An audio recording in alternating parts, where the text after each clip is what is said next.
खुलुमनायजों लोगोसे गासैबो मानगोनां मेलेमजिबि रायजो राजा नोंथांमोनखौ आंनि बे भिडिअ बरायना लाग्रोनाय जाबाय। सासे ब्रादारा आंनिसिम मोनसे कमेन्ट शेयार खालामहरदों आरो बे ब्रादारनि कमेन्ट शेयार खालामहरनायनि गेजेराव गोबां माने बाथ्राफोरा हाबसोनानै दङ, मिनिंफोरा हाबसोनानै दङ, जायनि थाखाय बे ब्रादारनि कमेन्ट्सखौ दिनै आङो बे भिडिअनि गेजेरजों नोंथांमोननिसिमबो फोरमायहरनो नाजाबाय। ब्रादारा फोरमायहरदों कमेन्ट्सनि गेजेरजों, गावजों गाव थैलायदो बुथारलायदो नङाब्ला खौसे जादो बर' हारिया। गावजों गाव थैलायदो बुथारलायदो नङाब्ला खौसे जादो बर' हारिया। लास्ट अपसन बड'लेण्ड स्टेट। गावजों गाव थैलायदो बुथारलायदो नङाब्ला खौसे जादो बर' हारिया। लास्ट मोनसेल' अपसना जाहैबाय मा? बड'लेण्ड स्टेट। दा दिनैयो जोंनि बर' हारिनि जाबायदि माखासे थासारि, गुलाय गुजाय थासारि, आरो जोंनि बर' हारिनि बिखायाव जेसेबांखिनि लिडार आरो पलिटिकेल लिडार दं दा समाव, दा जेनेरेसनाव, आरो जायफोर लिडारफ्रा जोंनि बर' हारिनि बिखायाव गसंनानै बर' हारिखौ पलिटिकेलि नन पलिटिकेलि दैदेनलांनो, लिडिं खालामनो सुबिदा मोनबाय दङ, बैफोर लिडारफ्रा दिनै गावबा गावनि बेनिफिट्सनि थाखायल' हारिनि बाथ्रा बुंदों, एवारनेसनि बाथ्रा बुंदों, आन्दोआव बर' हारिनि बेसेनखौ फाननानै गावबा गावनि पकेट मानि, गावबा गाव सिट पावारनि थाखाय दिनै बिसोरो लामायाव गसंथानानै गोबां रोखोमनि गोदै गोदै बाथ्रा बुंगासिनो दङ। दिनै जोंनि बर' हारिनि साफ्रोमबो बर' फिसाफ्रा, बुहुमनि साफ्रोमबो बर' फिसाफ्रा जा लास्ट अपसननि बाथ्राखौ मेनसन खालामदोंना, सेपारेट स्टेट बड'लेण्डनि बाथ्रा, साफ्रोमबो बर' फिसाफ्रा बे सेपारेट स्टेट बड'लेण्डखौ मोननो थाखायनो बेसेबांबा दुखु साबजाला खस्थ'नि गेजेरजों सोमावसारबोबाय।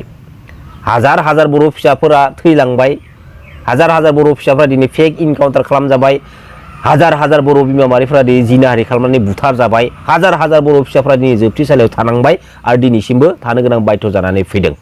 मानि थाखाय?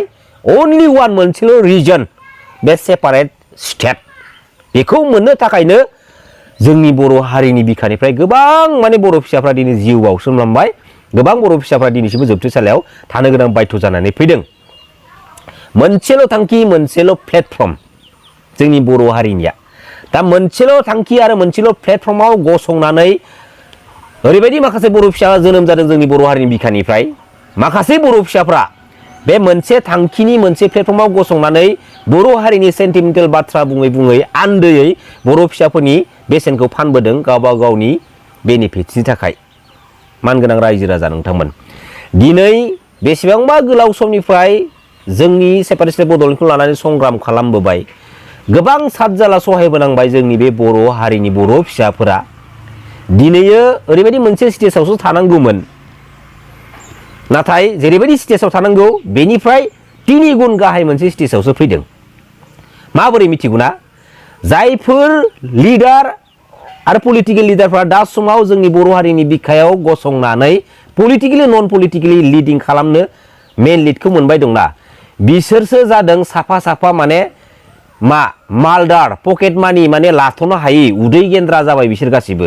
बेराफारसेथिं जोंनि बर' हारिनि बेसेना, बर' हारिनि गोथार महर मुस्रिया, बर' हारिनि गोथार थांखि सिमाङा दिनै बेसेबांबा गाहाय थाखोआव दिनै गोग्लैसोनानै थानांबाय बैसोरनि थाखाय। नाथाय बिसोरो गावबा गावनि लाइफखौ दिनै एसे गाबोन एसे सानफ्रोमबो बिसोरो हाइलाइट खालामगासिनो दङ। बर' हारिनि बेसेनखौ फाननानै, बर' हारिनि गोथार थांखि सिमांखौ फाननानै बेफोरबायदि गुनजेत आखुनि मानसिफोरा दिनै एसे गाबोन एसे सानफ्रोमबो बिसोर ग्रथ जागासिनो दङ। दा बेफोरबायदि सुबुङा थांनाय बबेबा मोनसे समाव हारिनि बाथ्रा बुंबोयोमोन, इयुन जेनेरेसननि मोजांनि बाथ्रा बुंबोयोमोन, हारि फोसाबनायनि बाथ्रा बुंबोयोमोन। दा बेफोरबायदि सुबुङानो दिनै गावबा गावनि क्रेडिटनि थाखाय, गावबा गावनि सिट पावारनि थाखाय, गावबा गावनि मोननांगौ मोन्थायफोरखौ मोननो थाखायनो दिनै बर' हारिनि बेसेनखौ फानबाय, बर' हारिनि गोथार सिमां थांखिखौ दिनै फानबोबाय। दा दिनै बेफोरबायदि आखुनि दैदेनगिरिया जोंनि बर' हारिनि बिखायाव थाबाय थायोब्ला आरो बेफोरबायदि आखुनि लिडारफोरखौ, दैदेनगिरिफोरखौ जोंनि बर' हारिनि इयुन जेनेरेसना फल' खालामनानै बिसोरनि आखुखौ जुदि लायोब्ला जोंनि बर' हारिया थेर बेथेर जानो सानबैसे नांगोन? मानगोनां रायजो राजा नोंथांमोन, सानबैसे नांगोन? 80%खौनो बुंगोन आङो।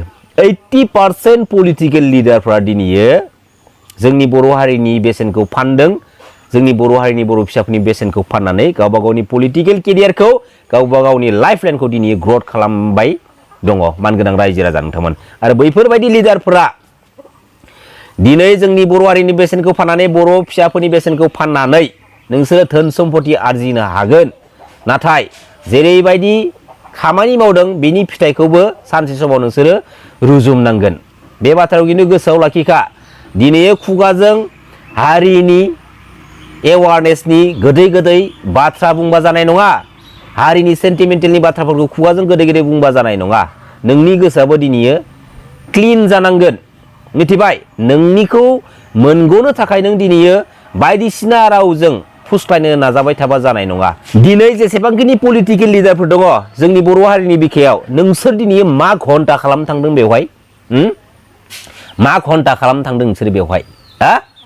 नोंसोरखौ बे BTC पलिटिकेल सिस्टेमनि गेजेरजों, पलिटिकेल प्लेटफर्मनि गेजेरजों पलिटिकेल पावारखौ बाहायनानै जोंनि बर' हारिनि बिखायाव जेसेबांखिनि प्रब्लेम इस्युफोर दङ बैफोर प्रब्लेम इस्युफोरखौ दिनै एसे गाबोन एसे सुस्रांलांथोंनि थांखियै बुहुमनि साफ्रोम बर' फिसाफ्रा नोंसोरखौ दिनै गावबा गावनि बेसेन गोसा भटखौ थुनानै साफा साफा लिडार खालामहरदों।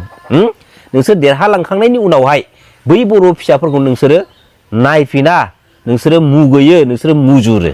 मानो? नोंसोरनि नोमा नोम्फानि गालांखानाय सम्पति नङा बे BTC पलिटिकेल सिस्टेमा। मिथिगौ? गोसो जायोब्ला जों रायजो राजाफ्रा डिसाइड खालामनानै बै आमखाखौबो जों सरखार खालामनो हायो, बै थामखाखौबो जोङो गोसोबा सरखार खालामनो हायो। बेखायनो मोनसे बाथ्राखौ गोसोआव लाखिनांगौ बुहुमनि साफ्रोमबो बर' फिसाफ्रा, जों साग्रिद जा, जोंनि हेफाजाबाव बिसोर दिनै साफा साफा लिडार जायो। आरो बिसोर लिडार जाखांनायनि उनावहाय पलिटिकेल पावारखौ जेरैबायदि बाहायनानै जोंनि बर' हारिनि बिखायाव थानाय प्रब्लेम इस्युफोरखौ बिसोरो फोसाबलांनो नाजानांगौ। बेखौथ' बिसोर फोसाबलांनो नाजायानो। बिनि उल्थायै बिसोर मा खालामो? जोंनि बर' हारिनि बेसेनखौ फाननानैसो गुबुन हारिजों सिंजों पलिटिकेलि एग्रिमेन्ट खालामनानै गावबा गावनि सिट पावारनि थाखाय, गावबा गाव माने पलिटिकेल क्रेडिटनि थाखाय बिसोरो आन्दाय खामानि मावबाय थानायखौ जों दिनै नुनो मोनगासिनो दङ। नुनो मोनगासिनो दङ। मानगोनां रायजो राजा नोंथांमोन, मा बुंनो? दिनैयो मोनसेल' प्लेटफर्मनिफ्राय मोनसे थांखि लानानै बुहुमनि साफ्रोम बर' फिसाफ्रा हान्थिदोंमोन। बे थांखिनिफ्रायनो गोबां पलिटिकेल लिडार जोनोम जाबाय, गोबां माने माहारियारि आफादनि लिडारफ्रा दिनै जोनोम जानानै थांबाय। आरो बेनिनो गेजेराव 90+% बै लिडारफ्रा दिनै बर' हारिनि बेसेनखौ फाननानै बर' हारिनि गोथार महर मुस्रियाव दिनै दागो फोनांनायजों लोगोसे गावबा गावनि क्रेडिटखौ दिनै लागासिनो दङ। मा मोनखो दिनै? मा मोनखो? एसेबां बोसोर होसिखावबोबाय, दिनै मा मोनखो? मोनगौमोन, नाथाय गुनजेत आखुनि दैदेनगिरि दं मानगोनां रायजो राजा नोंथांमोन। जायनि थाखायनो जों रायजो राजाफोरासो दिनै होस्रिखावदों। हारिनि सुबुंफोरा माबा समाव अलखदाव खैफोदब्ला जोङो सेखा जं रुवा लानानै हारिखौ बासायनो थाखाय जोङो दिनै गसंथादों। नाथाय बैफोर लिडारफ्रा, बैफोर दैदेनगिरिफ्रा हारिनि अलखदनि समाव बिसोरो जोंजों सेखा जं रुवा लानानै बिसोर जोंजों गसंथाफैया। बिसोरो गावसोरनि बै एसि रुमाव थानानै ओइ क'क्राझार डिस्ट्रिक्टआव मा जाखोलै, चिरां डिस्ट्रिक्टआव मा जाखो, उदालगुरि डिस्ट्रिक्टआव मा जाखो, बाक्सायाव मा जाखो, बेफोरबायदि बे एसि रुम सिङाव थानाय बिसोरो खबर लाहरबाय थायो मानगोनां रायजो राजा नोंथांमोन। अब्ला जोंनो बेफोरबायदि आखुनि लिडारखौ नांगौ नामा? जुदि नाङाब्ला साग्रिद जा मानगोनां रायजो राजा नोंथांमोन। सिदा बाथ्राखा। सोरबा साफा सानै लिडारनि डार्टि पलिटिकेल इस्युनि थाखाय जों जेन हेरेसमेन्ट मोननाङा, जोंनि बर' हारिनि बिखायाव जेन गुबुननि बारहावाया माने दा बारनो मोन्थों, बेखौल' जों माने नोजोर होनांगोन। आंना खिन्थु सिदा बाथ्राखा मानगोनां रायजो राजा नोंथांमोन। खुलुमबाय। जय बर' हारिनि, जय बर' बिमानि।